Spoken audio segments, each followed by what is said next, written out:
Hello friends, जय हिंद। स्वागत आपका आपके अपने चलो होम ट्यूशन पे। दोस्तों, बीएसएफ हेड कांस्टेबल मिनिस्ट्रियल की एग्जाम डेट फाइनली दोस्तों डिक्लेयर हो चुकी है।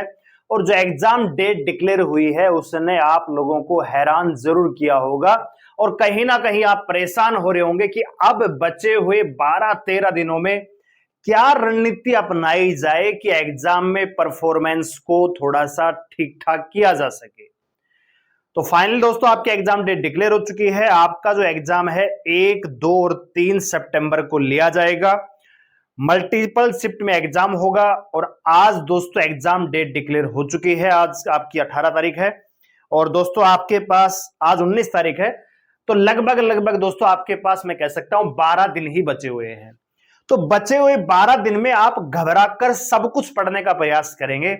क्या नहीं करना है और क्या करना है, कैसे आखिरी के इन 12 दिनों को यूटिलाइज करना है, जानने के लिए वीडियो को ध्यान से पूरा देखें। चल पे आप नए हैं, चलो सब्सक्राइब कर लीजिए, बेल आइकन प्रेस कर लीजिए। और दोस्तों मैं आपके लिए काफी बार प्रयास कर चुका हूं लेकिन आपका प्यार और सपोर्ट मुझे नहीं मिला। इस वजह से हम एसएसबी के बाद क्लासेस नहीं ले पाए थे। बहुत सारे बच्चों की लगातार मेरे पास कमेंट आ रहे हैं कमेंट सेक्शन में कि क्लास लाओ क्लास लाओ। क्लास तो मैं ले आऊंगा लेकिन क्या आप पढ़ने के लिए तैयार हो? अभी 12 दिन बचे हुए हैं। 12 दिन में अगर मैं पर डे मान लीजिए एक दिन मैथ के सुपर 100 क्वेश्चन लेके आता हूं, एक दिन हिंदी के सुपर 100 क्वेश्चन लेके आता हूं, तो लगभग आप समझिए कि अगर मैं मैथ की 5 क्लास भी लेके आता हूं मैराथन के तौर पे तो 500 क्वेश्चन तो मैं करवा दूंगा, ठीक है ना। और 500 ही क्वेश्चन लगभग हिंदी के हो जाएंगे तो बहुत अच्छी तैयारी हम करवा सकते हैं। और मैं आपका पूरा दिन नहीं लेने वाला, रात के 9 बजे स्टार्ट करेंगे, 8 बजे स्टार्ट करेंगे और 2 घंटे 2.5 घंटे आपके लेंगे। पूरे दिन आप खुद पढ़िए, ठीक है ना। तो अगर आप मेरे साथ जुड़ के तैयारी करना चाहते हैं आखिरी के 12 दिनों में तो आप कमेंट सेक्शन में यस लिखिए। और इसलिए यस लिखिए खाली मुझे बहलाने के लिए नहीं, मुझे राजी करने के लिए नहीं, अपने आप से वादा कीजिए कि अगर मैंने आपको बुलाया है और आपके अंदर अगर जज्बा है तो ही यस कीजिएगा, नहीं तो कोई दिक्कत वाली बात नहीं है। मुझे आपके क्रेडिट की या मुझे आपके किसी प्रकार के सपोर्ट की आवश्यकता नहीं है क्योंकि एग्जाम में 12 दिन बचे और झूठा क्रेडिट में लेता नहीं है, ठीक है ना। तो आइए बात करते हैं। सबसे पहले एग्जाम डेट को आप देख लीजिएगा। यहां पे नोटिस जो है आज ही आया है, 19 अगस्त को रिलीज हुआ है। पहले एलडीसी की चर्चाएं थी कि एलडीसी का ही केवल पेपर होगा लेकिन फाइनली दोस्तों आपका भी पेपर यहां पे फाइनलाइज कर दिया है। सीधे शॉर्ट पे आ जाते हैं। आपका एग्जाम जो है 1, 2, 3 सितंबर को लिया जाएगा इन डिफरेंट शिफ्ट, ठीक है ना दोस्तों। और इसके एडमिट कार्ड भी आपके रिलीज हो चुके हैं। आप अपना एडमिट कार्ड देख लीजिएगा। 18 अगस्त को ही इनके एडमिट कार्ड आपके इन्होंने जो है रिलीज कर दिए थे। ये इनकी वेबसाइट है, यहां से जाके अपना लॉगिन आईडी यानी बीएसएफ का जो रोल नंबर है, पासवर्ड में डेट ऑफ बर्थ आपको भरनी है और फिर आप यहां पे मॉक टेस्ट भी अवेलेबल है। ऑनलाइन पेपर आपका होने वाला है तो उस पर आप ऑनलाइन मॉक टेस्ट दे भी सकते हैं, ठीक है। और आपकी हेल्प डेस्क अवेलेबल है, आप यहां पे मोबाइल नंबर पे फोन करके पूछ सकते हैं, कोई किसी प्रकार की दिक्कत हो ईमेल आप यहां पे कर सकते हैं, ठीक है ना। तो ये आपकी बड़ी अपडेट आ चुकी है कि एग्जाम आपका बस आज से 12 दिन बाद ही हो जाएगा, 1, 2, 3 सितंबर को। आप लोगों का फिजिकल जून 2025 में हो गया था, लगभग 1 साल के बाद आपका पेपर हो रहा है, 1 साल से ज्यादा ही हो गया है। तो आप लोगों ने तैयारी तो कर ली होगी लेकिन फिर भी अगर थोड़ी बहुत कसर है तो 12 दिन बहुत हैं आपके पास। क्या करना है, कैसे आप इसमें अच्छा स्कोर कर सकते हैं, ये देखते हैं। सबसे पहले एग्जाम पैटर्न को देखिए दोस्तों। थोड़ा सा एग्जाम पैटर्न काफी इंपॉर्टेंट होता है दोस्तों। 5 सब्जेक्ट पूछे जाते हैं, मैथ, रीजनिंग, कैलरिकल एप्टीट्यूड, हिंदी और कंप्यूटर।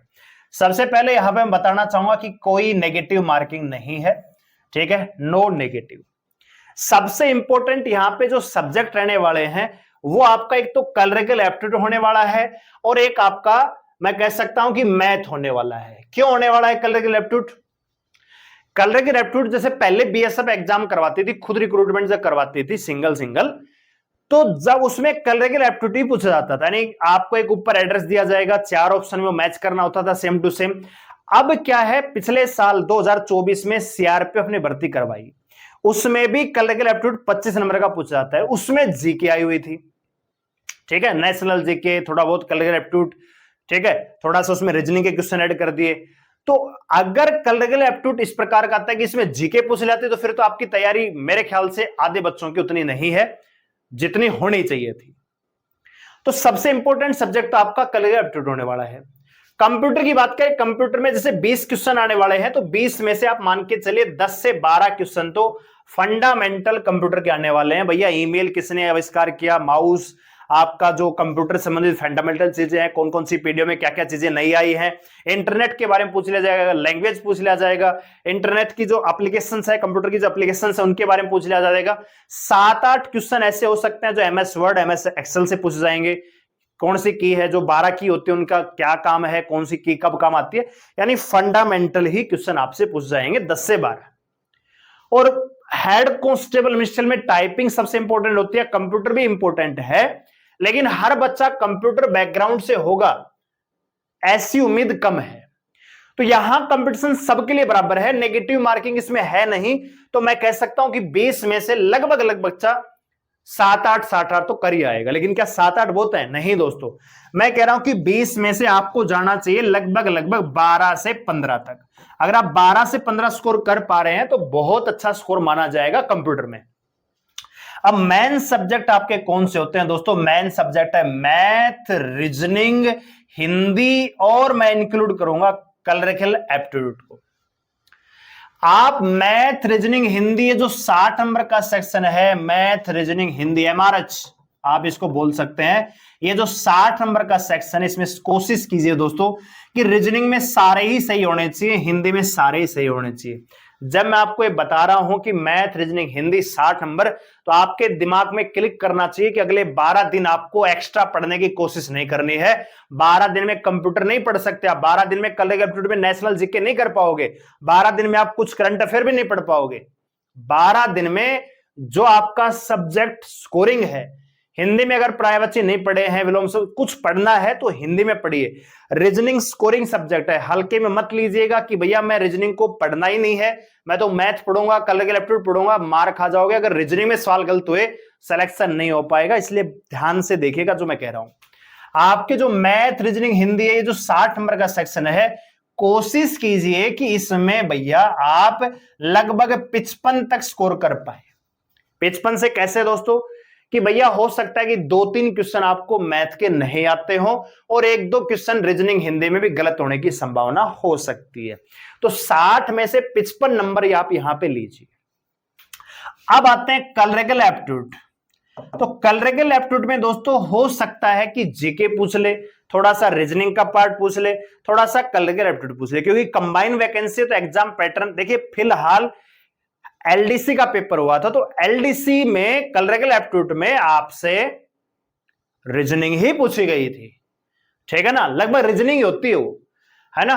तो यहां पे भी आप कोशिश कीजिएगा दोस्तों, अगर मान लीजिए एलडीसी के जैसा ही पेपर आता है तो यहां पे आप स्कोर कर सकते हैं 17 से 20, 17 से 20 में 20 नहीं तो 17 से 18 नंबर मान के चलिए। और अब आता है कंप्यूटर। कंप्यूटर मैंने बताया है 12 से 15 स्कोर आपको करना ही चाहिए मिनिमम। अब आप देखिए कि अगर कितना स्कोर आप कर पाते हैं उस हिसाब से आपको तैयारी करनी चाहिए। तो भैया 17-12 कितने हो गए? लगभग 30 नंबर मान के चलिए, और 55 ये हैं, ठीक है। तो 50 और 30 80, यानी ये लगभग 83 से 85 नंबर आपको लेके आने ही चाहिए।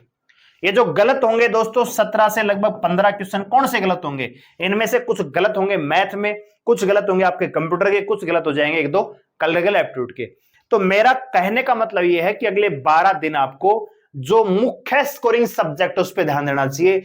मैथ में 12 दिन में आपने जो पढ़ लिया है बहुत अच्छे से आता है, मान लीजिए टाइम एंड वर्क आपको बहुत अच्छे से आता है, परसेंटेज आपको बहुत अच्छे आता है, लेकिन आपको कंपाउंड इंटरेस्ट नहीं आता है, तो कंपाउंड इंटरेस्ट पढ़िए दोस्तों।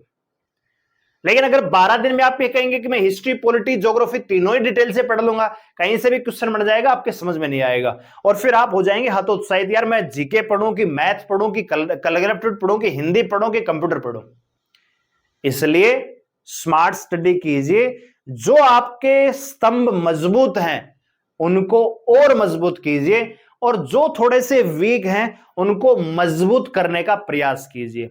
अगर आप जो मजबूत हैं उनको छोड़कर वीक को मजबूत बनाएंगे तो जो मजबूत हैं वो भी वीक हो जाएंगे, फिर आपका स्कोर आएगा 60 नंबर, 55 नंबर, और फिर सिलेक्शन नहीं होगा। इसलिए 12 दिन में स्मार्ट स्टडी, दिमाग को ठंडा रख के, ठीक है ना, ये नहीं कि 12 दिन में सब कुछ कर लोगे, लेकिन 12 दिन में ऐसा कर लीजिए कि भैया जो आता है वो तो ठीक है, लेकिन इसके अलावा मैं क्या ठीक से कर सकता हूं वही करने का प्रयास कीजिए। नई चीज करने की आवश्यकता नहीं है, और कहीं पर भी जाके 12-12 घंटे की मैराथन लेने की आवश्यकता नहीं है, क्योंकि लोग केवल अपने व्यू बटोरेंगे। आप अपने 250 रुपए की टी शर्ट के चक्कर में अपने भविष्य से हाथ धो बैठोगे। इसलिए मैराथन के चक्कर में मत आना, अपनी सेल्फ स्टडी करना, क्योंकि मैराथन क्लास में 1 घंटे में अगर कोई टीचर 10 क्वेश्चन करवाएगा, 12 क्वेश्चन करवाएगा, उसी 1 घंटे में आप 50 क्वेश्चन कर जाएंगे। इसलिए मेरा यह मानना है कि अब आपको यूट्यूब पे आना ही नहीं चाहिए, ठीक है। आपको केवल अपना सिलेबस रिवाइज करना चाहिए, और डेली कम से कम 1 और हो सके तो 2 मॉक टेस्ट डेली आपको लगाने चाहिए। कहीं से भी आप लगा रहे, कोई दिक्कत वाली बात नहीं है, लेकिन कम से कम 1 मॉक टेस्ट डेली लगाइए। और मॉक टेस्ट आपको रात को नहीं दोस्तों, डे टाइम में लगाना है। और ये मान के कि मेरी शिफ्ट मान लीजिए 10 से 12 है या 2 से 4 है, उसी टाइम पर आपको मॉक टेस्ट लगाने हैं, क्योंकि आपका माइंड उसी प्रकार से तैयार होना चाहिए। मान लीजिए आप 2 से 4 आप रेस्ट करते हैं, फिलहाल आपका रूटीन है कि 2 से 4 आप लंच करके रेस्ट करते हैं, लेकिन उस समय आपका दिमाग क्या है, नींद की तरफ जाएगा। 2 से 4 आपका एग्जाम डेट आ गई, मतलब 2 से 4 की शिफ्ट आ गई, तो फिर वहां पे क्या करोगे, सोओगे। एग्जाम माइंड उसी प्रकार से एक्टिव होगा जो डेली रूटीन है, इसलिए माइंड को थोड़ा सा एक्टिव कीजिएगा, ठीक है। तो उम्मीद करता हूं आपको शॉर्ट में समझ में आ गया होगा कि अगले 12 दिन आपको क्या करना है, क्या नहीं करना है। बाकी आपकी चॉइस है, जैसा आपका विवेक आप करिए। मेरा ये मानना है कि बड़े भाई के तौर पे आप हमारे साथ जुड़ रहे हैं, तो मेरा एक कर्तव्य बनता है कि आपको सही चीज मैं आपको बता सकूं। वो मैंने बता दिया है कि ये आपके कोर सब्जेक्ट है, कलरिकल एप्टीट्यूड को भी इसमें ऐड कर लीजिए। तो कंप्यूटर थोड़ा सा आप कम कर सकते हैं कि भैया इसमें मेरे को फंडामेंटल पढ़ना है, अब लैंग्वेज समझने की बहुत ज्यादा आपको कंप्यूटर का साइंटिस्ट नहीं बनना, एग्जाम में आएगा वही पढ़ना है, ठीक है। चलिए, तो वीडियो लाइक करें, शेयर करें, चलो सब्सक्राइब कर लीजिए हमारे साथ जुड़ने के लिए, और कमेंट सेक्शन में बताइए कि क्या आप हमारे साथ जुड़ेंगे लाइव क्लास में या नहीं। अगर 100+ यस आते हैं, 100+ यस, तो ही मैं क्लास लेके आऊंगा, नहीं तो आप जहां से तैयारी कर रहे हैं वहां कीजिए, मुझे कोई आपत्ति नहीं है। थैंक यू, जय हिंद।